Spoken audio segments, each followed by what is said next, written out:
Hey, Jim, you're on the air. What's up? Yeah, I just had a thought after you mentioned that Trump had said to Chuck Schumer that he'd be willing to keep the government shut down for months or years. I wonder if he would potentially use that as an exit strategy to, sort of avoid having to resign in an embarrassment. He looks really strong defending his wall.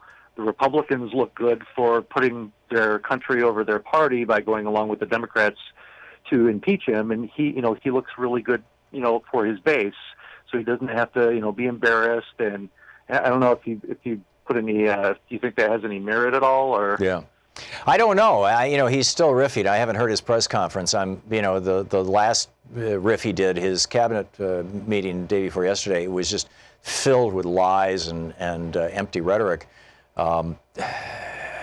It's the real shame here is that there's hundreds of thousands of families that are in distress right now as a consequence of, Donald Trump playing chicken or trying to play chicken. I mean, the Democrats are saying, fine, here, open the government. We just passed the legislation, which is identical in language. It's an absolute clone of the language that the Republicans passed last year. This is exactly what you said you were willing to sign before Laura Ingraham started yelling at you. And by the way, she lost her radio show. I mean, it's like, really? But, this is the legislation you were willing to sign. And he's like, no, I'm not going to sign that. That doesn't have my wall in it. I want my wall. And I think that we're getting over it. I think we're definitely getting over it. We'll see how it plays out, Jim. Thanks a lot for the call. From Jim to Jim in Los Angeles. Hey, Jim, what's up? Hey, Tom, my friend, you still are the smartest man in all the media, I must say, and you do have the smartest callers. Including yourself, Jim. What's up? Truly so. Michigan and Wisconsin, we have to figure out how to take over the legislature. How can they possibly pass these laws, obviously written by the Koch brothers and Alec? How could they pass similar laws simultaneously? They do this, Jim. They've always had this power. I mean, the politicians in these states have always had this power. They've just never had leadership of their parties that was so willing to disrespect democracy, small d democracy, and use that power in a way that is clearly contrary to the will of the people and contrary to the interests of the people. It's just never been done before. It's pretty shocking what's going on. But it's the precedent that Mitch McConnell set by holding Merrick Garland back for almost an entire year the whole thing is breathtaking. It is, Tom, and let me throw solutions there. One is Bernie or someone, the new Democratic Congresswoman Ocasio-Cortez, please say, steal my vote, you go to jail. Yeah. That's all. Well, that's H.R. 1. That's the first piece of legislation that was introduced this year, and it tightens up. Here's the quick list of the stuff that H.R. 1 does. No chance the Republicans are going to pick this up in the Senate, which is tragic because this is much needed. Automatic voter registration, same-day voter registration, online voter registration, 15 days of early voting, end gerrymandering, voting rights for post-release felons, prevent voter purges, public financing for House campaign candidates who don't take big donations, tighten the rules on dark money, disclosure on digital campaign ads, expand the definition of a lobbyist to close this loophole that's being used, new powers and disclosures for the Office of Government Ethics, and a code of ethics for the Supreme Court. This is really, really important stuff. Oh, and requiring presidential candidates to disclose 10 years of tax returns, applying conflict of interest rules to the president and vice president, and preventing the vice president and president from contracting with the government. This is a summary that was put together over on Daily Kos by Laura Clausen, also another brilliant writer over on Daily Kos. So anyhow, there it is, Jim.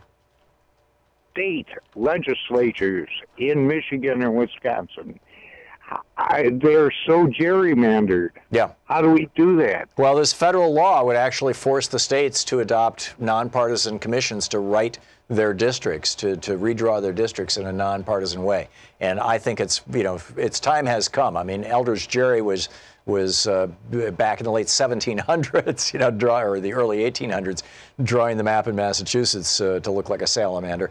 And, it's still going on. I mean, it's got to come to an end. Jim, I need to move along, but thank you for the call. Joe in Cupertino, California. Hey, Joe, what's up? Happy New Year, Tom, to you and yours. Just wanted to say it's Anything Goes Friday, hit or miss.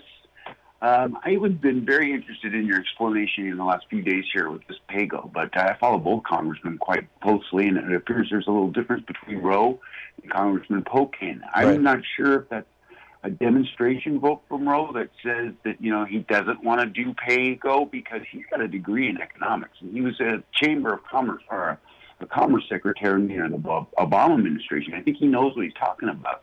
He and the young lady from Hawaii and this young lady from New York seem to be the only three that are willing to step what I would say is Bernie's position, which is that you can't give a tax break of $1.5 trillion to the business and 7 conflicts at war, and then tell us that we have to struggle for health care, we have to struggle for students to go to school. I agree, and on the point of the PAYGO law, that's absolutely all true. My understanding, and I'm pretty sure I'm right about this, and certainly the two, Ro Khanna is a vice chair of the Congressional Progressive Caucus. The two chair people are Pramila Jayapal and Mark Pocan, and they're both saying what I've been saying. Actually, I got it from them. I mean, Mark Pocan educated us about it on this program, that the PAYGO law allows the House or the Senate to waive the rules of PAYGO. And all legislation, according to the Constitution, that has to do with money, which would involve PAYGO, has to originate in the House of Representatives. So if the legislation does not have an explicit waiver of PAYGO in it, then it goes to the Senate, and the Senate will impose their own PAYGO on it. It'll simply get written into it. And boom, you've got exactly the scenario you're describing.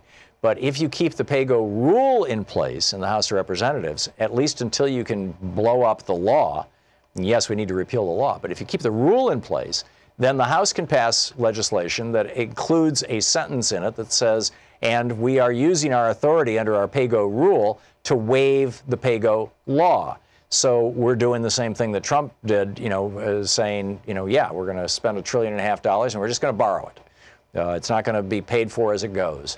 And if the Democrats were to have blown up that rule, they would have found themselves, up a creek without a paddle. And that's why I think only 3 members of the entire Democratic caucus voted against the rules package. And yeah, it was a symbolic vote, and I suspect that they all, Alexandria Ocasio-Cortez, Ro Khanna, and Tulsi Gabbard, I'm guessing that all 3 of them just basically, they took this stand based on this article by David What's-His-Name over in The Intercept that was only partially correct.